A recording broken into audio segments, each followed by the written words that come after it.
Have you ever gazed up at the sky and wondered what secrets it holds?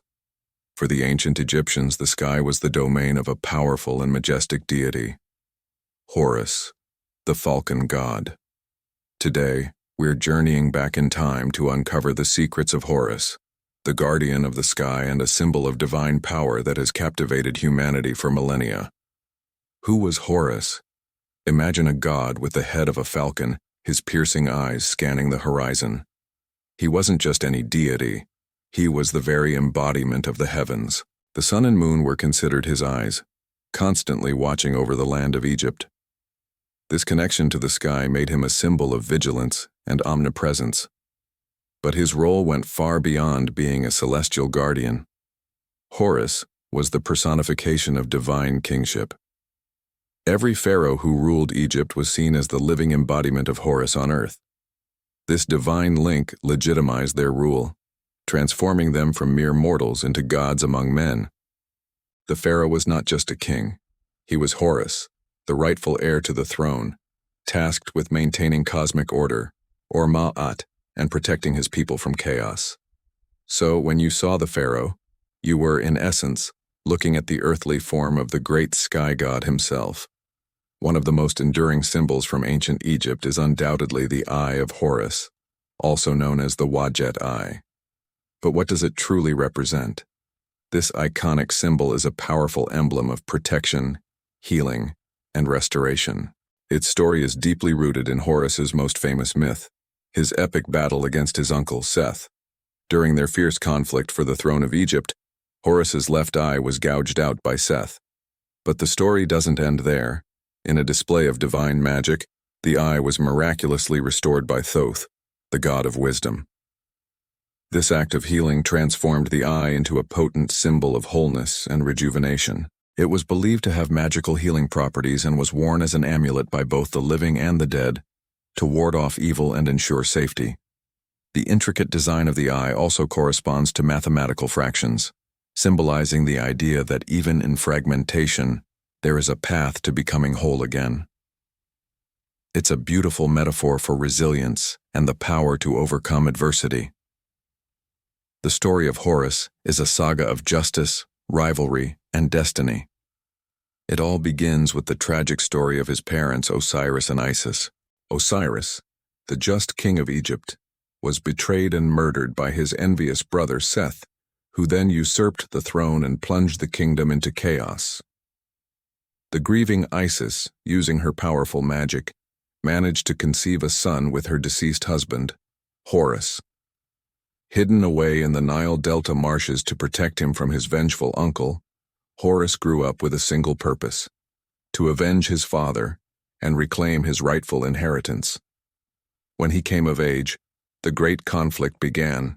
The battles between Horus and Seth were legendary, cosmic struggles that shook the foundations of the world. They were not just physical fights.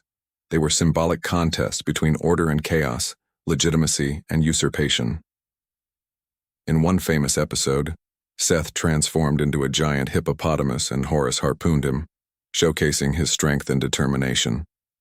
These trials, adjudicated by a council of the gods, ultimately led to Horus's victory.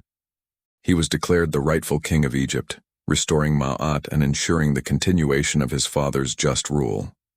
This myth became the foundational story for Egyptian kingship, a timeless tale of good triumphing over evil.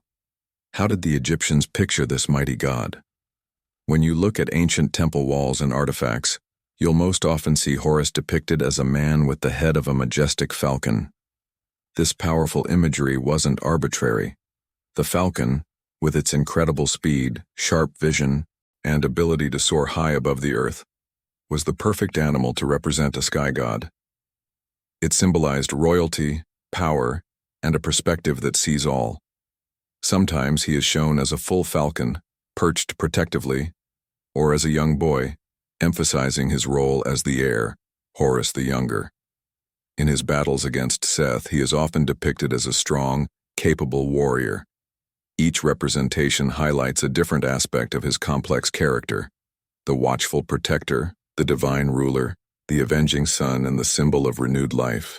This iconic falcon-headed form has become one of the most recognizable images from ancient Egypt, a testament to his enduring power and influence. The artists of the time masterfully captured his divine essence, creating an image that is both awe-inspiring and deeply symbolic, forever linking the falcon with the sacred skies of Egypt. The legacy of Horus is not confined to the dusty pages of history books or the silent halls of museums. His influence is a living thread woven into the fabric of culture and spirituality, even today. For thousands of years, Horus represented the ideal of divine justice and rightful leadership. The pharaohs modeled their reign on his mythical victory, striving to be the Horus who maintains order and protects his people. This concept of the divine right to rule, solidified by the Horus myth, shaped Egyptian governance for dynasties. Beyond politics, the Eye of Horus remains a globally recognized symbol of protection. You can find it in modern jewelry, art, and even tattoos, worn by people seeking a connection to its ancient power of healing and safety. His story resonates with universal themes of struggle, perseverance, and the ultimate triumph of good. The battle between Horus and Set is a timeless narrative that speaks to our own internal and external conflicts. In a way, Horus's journey to reclaim his father's throne is a metaphor for our own quests for purpose and justice in a chaotic world. His story continues to inspire and fascinate, reminding us of the enduring power of myth to shape our understanding of the world and our place within it. The connection between Horus and the pharaoh was the very cornerstone of Egyptian civilization. It was an inseparable bond that defined the role of the king. The pharaoh was not merely a political leader, he was the living Horus, a divine intermediary between the gods and humanity. His well-being was directly linked to the prosperity of the entire nation. If the pharaoh was healthy and strong, it was believed that the gods favored Egypt, ensuring bountiful harvests, a peaceful society, and victory in battle. The coronation of a new pharaoh was a deeply religious event, a ritual that reenacted Horus's ascension to the throne after defeating Set. This ceremony was a powerful affirmation of cosmic order, renewing the divine covenant and ensuring the stability of the kingdom. The titles of the pharaoh often included the living Horus, constantly reinforcing this divine identity.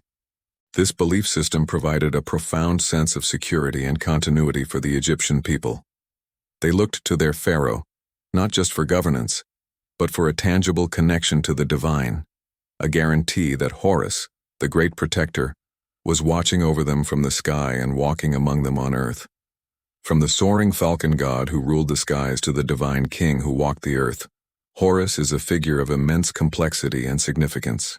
He is the avenging sun, the restorer of order, the symbol of protection, and the blueprint for kingship. His story is a powerful reminder that even in the face of darkness and chaos, there is hope for restoration and justice. The myths of ancient Egypt are not just old stories, they are windows into a world where gods and mortals intertwined, where the sky held divine secrets, and where a falcon-headed god ensured the sun would rise again. Horus teaches us about resilience, the fight for what is right, and the enduring power of hope. His watchful eye continues to gaze upon us from the past, a timeless symbol of protection and healing. Thank you so much for joining us on this journey into the world of Horus. If you enjoyed this exploration of ancient mysteries, don't forget to like this video, subscribe to our channel, and hit that notification bell so you won't miss our next adventure. We'd love to hear your thoughts in the comments below. Until next time, stay curious.